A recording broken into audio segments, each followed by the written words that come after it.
Lord Voldemort, born Tom Marvolo Riddle, is the darkest wizard to ever walk the world of Harry Potter. His origin was tragic: a boy raised in an orphanage, abandoned by his parents, and consumed by a hunger for power. From an early age, he was brilliant, charming, but also cruel. He discovered his magical heritage and quickly realized he was destined for more than an ordinary life. But what set him apart was not just ambition, it was his fear of death. That fear drove every decision he made. Voldemort sought immortality, splitting his soul into Horcruxes so he could never truly die. In doing so, he lost his humanity, piece by piece, until his face reflected the monster he had become. No nose, snake-like features, and crimson eyes, he looked less like a man and more like a nightmare. But Voldemort's power was more than his appearance. He mastered the darkest spells, including the Killing Curse, Avada Kedavra, and ruled through fear. People were so terrified they couldn't even say his name, calling him "he who must not be named." That's next level branding, terrifying but effective. His war against the wizarding world wasn't just about dominance, it was about reshaping society. He despised muggles, targeted half-bloods, and sought to create a world ruled by pure magic. Voldemort wasn't just a dark wizard, he was a fascist cloaked in robes, wielding fear as his greatest weapon. Although, it is kind of funny that the one thing he couldn't beat was a teenager with glasses. Somewhere, a Death Eater HR manager is definitely asking, how did we lose to this kid again? What made Voldemort so compelling was his mix of brilliance and blindness. He was a genius, a master manipulator, and yet his downfall was his inability to understand love, compassion, or sacrifice. In the end, he was defeated not by greater magic, but by the very emotions he thought were weaknesses. Voldemort remains unforgettable because he is the fear of death personified. He's a reminder that no matter how much power you gather, no one escapes mortality. Unless, of course, you're willing to split your soul into 7 cursed objects, but even then, good luck finding a nose. Davy Jones is one of the most unforgettable villains to ever sail across cinema. Once a man, once a sailor, and once a lover, he became a monster after his heart was broken. Betrayed by the goddess Calypso, Jones carved out his own heart, locked it away in a chest, and from that moment forward was cursed to roam the seas as something far less than human. His tragedy gave birth to his legend. But this isn't your typical pirate captain. His head writhes with octopus tentacles, one hand is a crab's claw, and his skin is a patchwork of sea creatures fused into flesh. He looks like the ocean itself decided to create a villain out of nightmares. Jones commands the Flying Dutchman, a ghostly vessel that can appear anywhere, faster than any other ship. But the real horror isn't his ship, it's his deal. Sailors who fear death can pledge their souls to him, serving 100 years aboard the Dutchman. To some, it's a lifeline. To others, it's eternal damnation. Either way, Jones collects lives like they're poker chips in a game he never loses.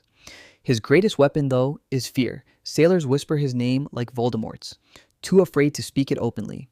To encounter him is to stare into the abyss and realize the abyss has tentacles. And honestly, if I ever saw a giant squid-faced man walking toward me, I'd retire from piracy and start farming carrots inland. What makes Davy Jones powerful isn't just his curse. It's his pain. He's a villain born from heartbreak who turned love into vengeance. That's why he's so magnetic. He's terrifying, yes, but also tragic. The man who once guided lost souls at sea became the very demon those souls feared most. His downfall came through betrayal, loyalty, and fate colliding on the high seas. But even in death, Davy Jones remains iconic. He is more than a pirate, more than a monster. He is the ocean's wrath-given form. Vecna isn't just another monster haunting Hawkins. He is the living form of trauma, fear, and pain. Born as Henry Creel, he grew up hating humanity, believing people were cruel, selfish, and unworthy of existence. That hatred drove him to murder his own family in cold blood, a backstory darker than almost any other villain in modern television. Instead of dying, Henry was taken into Hawkins' lab, where Dr. Brenner turned him into the first test subject, 001. But Henry's fate changed when Eleven confronted him. In their legendary showdown, she didn't just fight him, she banished him into the Upside Down. There, his body was burned, twisted, and broken by the toxic realm.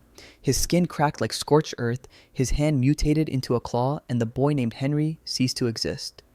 From the ashes rose Vecna, a monster who was half human, half nightmare. And honestly, if Henry had seen a therapist instead of Brenner, Stranger Things might have just been a family drama instead of a horror series.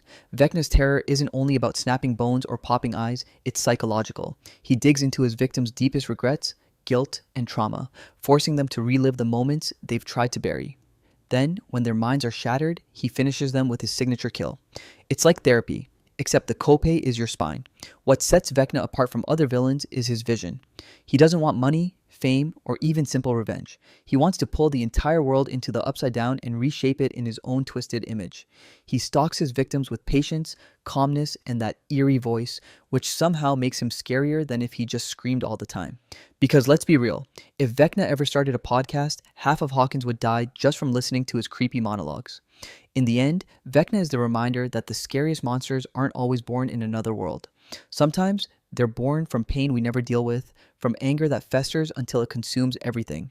He is trauma with teeth, grief with claws, and fear given a human face. And maybe, just maybe, if Hawkins had offered him a good skincare routine, the body count would have been a lot lower. Thanos isn't your typical comic book villain. He's a philosopher wrapped in a warlord's body.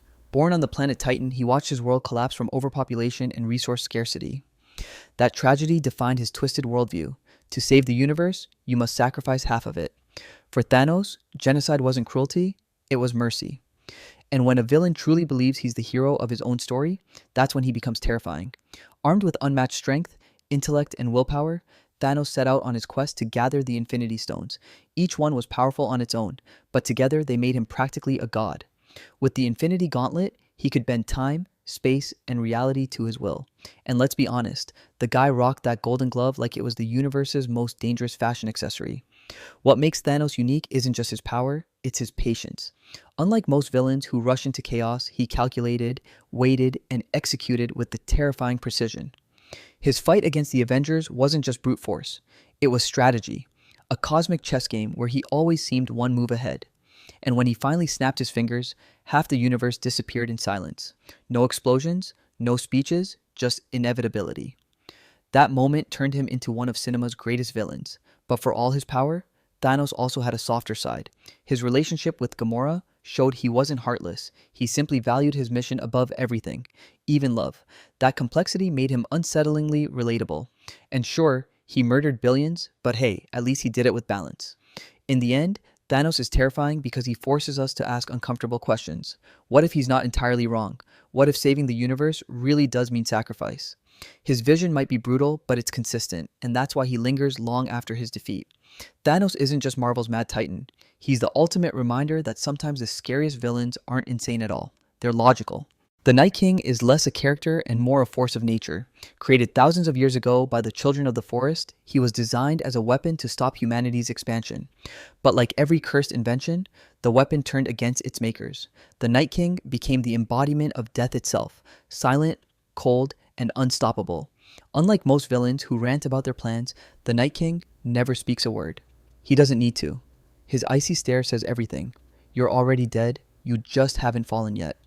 And let's be honest, when your eyes glow blue like a frozen Wi-Fi router, you don't need speeches anyway.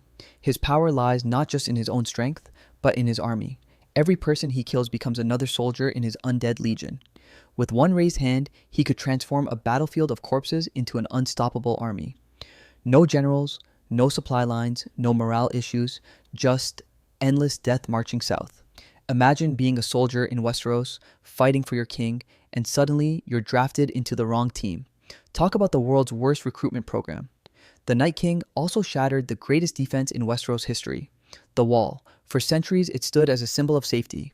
But with an undead dragon under his command, he burned it to rubble in minutes. That wasn't just an invasion. That was a declaration that nothing could stop him. And yet, for all his menace, the Night King became one of the most debated villains in television. His silence left fans to project their own fears onto him. Was he pure evil, or just fulfilling the purpose forced upon him? We never got answers, because his story ended in a single strike of Arya's dagger. Some loved the twist, others hated it, but nobody forgot it. The Night King is terrifying because he represents inevitability. You can fight wars, play politics, and plot for thrones, but in the end, death comes for all. He was the living reminder that winter isn't just a season, it's extinction.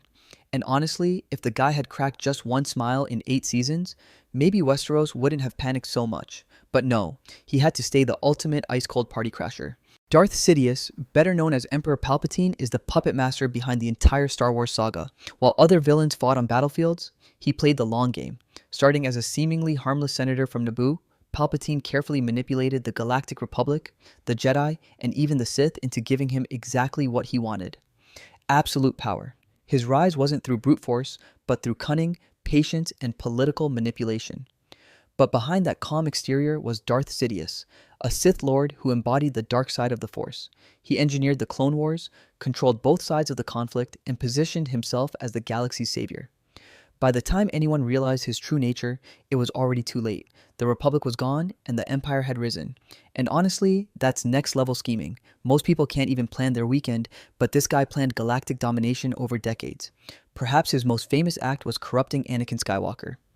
With whispers of power and the promise of saving the people he loved, Palpatine lured the Chosen One to the dark side. The transformation of Anakin into Darth Vader wasn't just a victory, it was Sidious's masterpiece. Vader became the perfect enforcer of his new empire.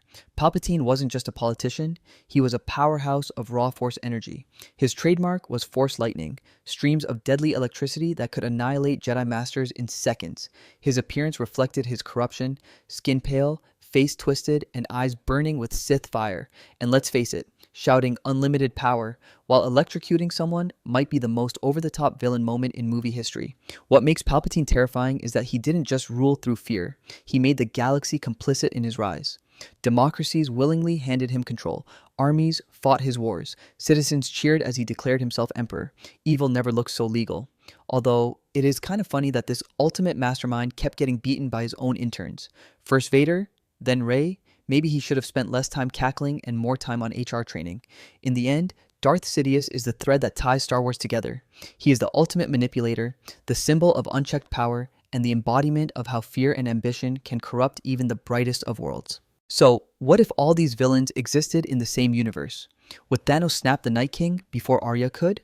Would Voldemort and Palpatine argue over who has the scarier voice? Or would they all just gang up on poor Hawkins first?